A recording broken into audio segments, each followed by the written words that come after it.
Students of Reddit, what was the reason for why one of your teachers had a breakdown during class? My 8th grade Spanish teacher and the freshman baseball coach were having an affair. It eventually became public knowledge and she had several breakdowns as her divorce played out over the course of my 8th grade year. I had the pleasure of joining the freshman baseball team the next year and experiencing his own share of breakdowns from his own divorce.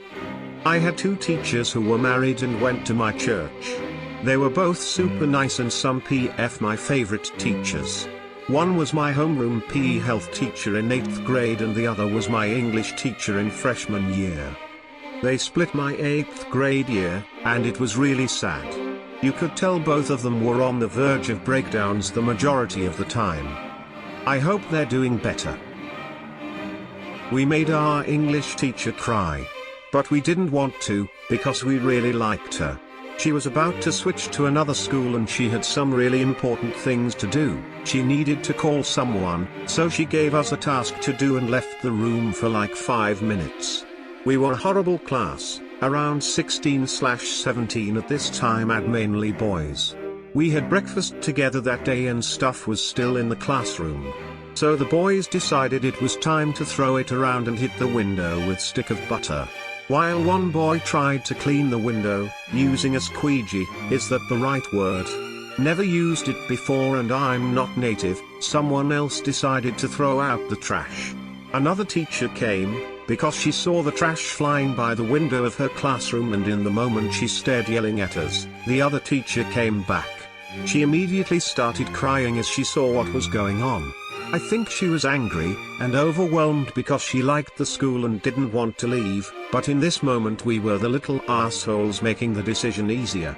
But the next week, she came into the class and had written a small poem for us, about being too old to throw around trash and playing with butter. Too old to play with butter.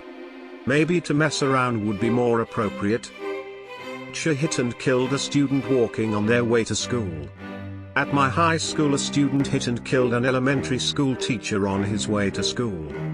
Then he tried to act tough about it like he thought it was funny. Most people already hated this guy, but this really sealed his fate. Jesus Christ, that's awful. I can't comprehend why someone would act like that. I see why he was already hated. He was a stereotypical bully. Big, loud, aggressive, condescending.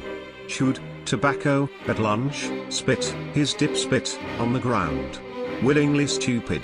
He even got a fucking Superman tattoo across his shoulders. It was terrible too. There were so many reasons to hate that guy.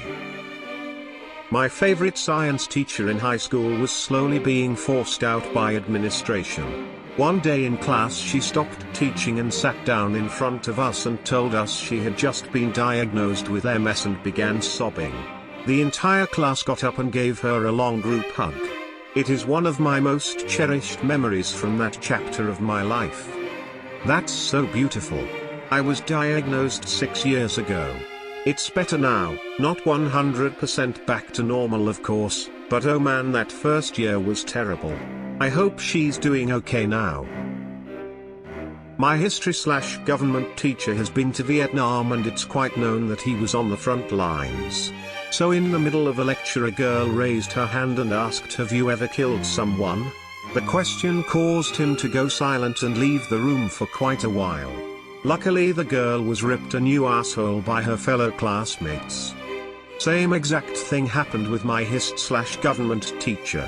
He was the best teacher and gave a great lecture when it came time to discussing the real Vietnam War, how he overcame his alcoholism and still struggles with PTSD. Our teacher was a puffed-up National Guardsman who almost never left his home state and he allowed kids to call him by his rank instead of Mr. The teacher learned that one student cheated on a history essay. After getting this kid suspended for 2 days, repeat offender, she discovered that almost 2/3 of her class in that subject was cheating as well. I don't know what happened after that, but she literally broke down when she found out that my class knew about it. We were in a different subject, so we weren't a part of this scandal. Oh man, I had a class in college for hand drafting construction documents. Basic stuff. I guess it was like the 8th or 9th year the teacher had taught this class, and hadn't really changed the curriculum. So at one point a project got assigned. I ended up being very, very sick at the time and had some extra time to work on it. Nothing hard, just tedious. The first day I came back, the teacher came in and just fucking unloaded on the class. Apparently a student from a previous semester had given someone their project to copy, and that had gotten passed around. And that project had some noticeable error on it, so when everyone turned in their projects, the teacher quickly noticed that there were tons of copies. The school had a zero-tolerance policy on cheating, but I think at the time the department couldn't just drop something like 15 students, so they were all placed on academic probation for a year. Physics teacher came into class late. Walked past the podium and walked into the chalkboard. Like, he would have kept walking if it wasn't there. He then picked up one of those plastic pen things that you put chalk in. Proceeded to try and write on the chalkboard even though the pen was empty of chalk. All the while mumbling incoherently. Found out later he had a stroke and managed to drive himself to the university. Edit, he didn't return to teaching that year, and as best I recall he ended up retiring due to health complications. He was in his 60s and along with the stroke he had fallen and hit his head. Online searching shows he passed away about 8 years later. I had a similar experience in college with a history teacher, but at the time at least it looked like he was just wasted. I still think this was probably the case, but several people did check to see if he was okay. I still remember him slurring the Malays of Wilhelmian Germany repeatedly. Everybody just gave up and left after a while.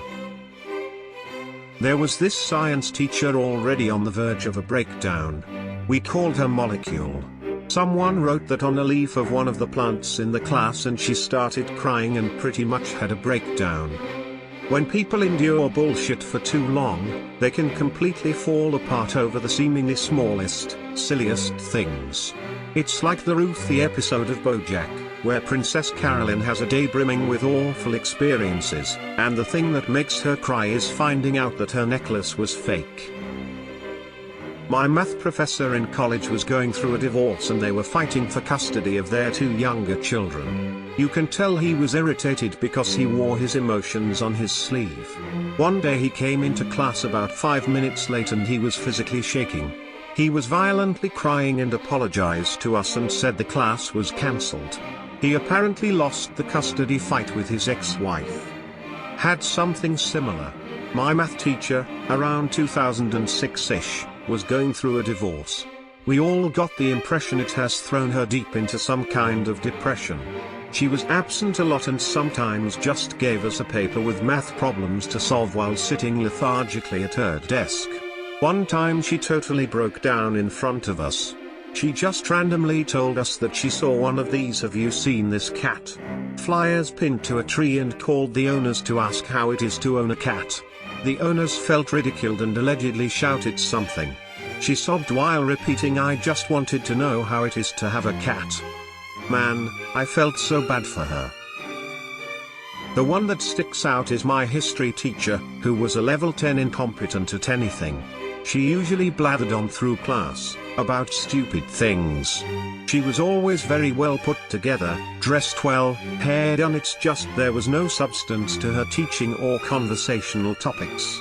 One day, she started talking about a co-worker she was very close to when she was young. Mind you, she had to be approaching her 60s. The story started out innocent enough where we were all basically ignoring her, and pretty soon it veered off into this terrible reality.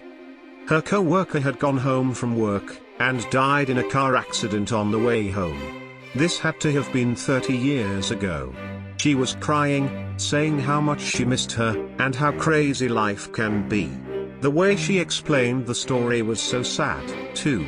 They had made plans the following day, and my teacher was excitedly waiting for that co-worker to come in. I disliked that teacher immensely, but I felt so sorry for her. She stood there, crying because her friend was gone. I don't think at 15 I could imagine that sort of loneliness, or pain. But now, a good 15 years later, I've had her experiences, and I sympathize with her. My best friend caused the school librarian to lose it because she thought she caught him masturbating in the non-fiction section. Well, at least he was keeping it real, am I right? Reading through these comments, I will never understand how some kids can be such pricks. They're at an age where they're clever enough to know what buttons to push to set people off, but they haven't had the social experience to form the empathy to know why they shouldn't push those buttons. Middle school in particular can be turbulent in that regard because they're also dealing with hormones, sex drives, more rigid social circles begin to form, and they'll find themselves getting excluded from circles they were once a part of, and by high school people start asking existential life questions like, what do you want to do when you graduate? Top that off with specific kids who are facing family issues, drug problems at a young age, or any form of abuse in other areas of their lives, and they begin to lash out at others who don't deserve it because they don't know what to do to fix their situation. Obviously some kids are more well-adjusted than others, but it can be very difficult for some people that age to learn how to act. Not that that's an excuse, but it's an explanation at least. He was showing us a diagram of a baby in the womb when it started off as an egg, and the diagram was spinning around, and we kept asking if the baby spins out for 9 months and does it get dizzy, etc. He headbutted a lock along.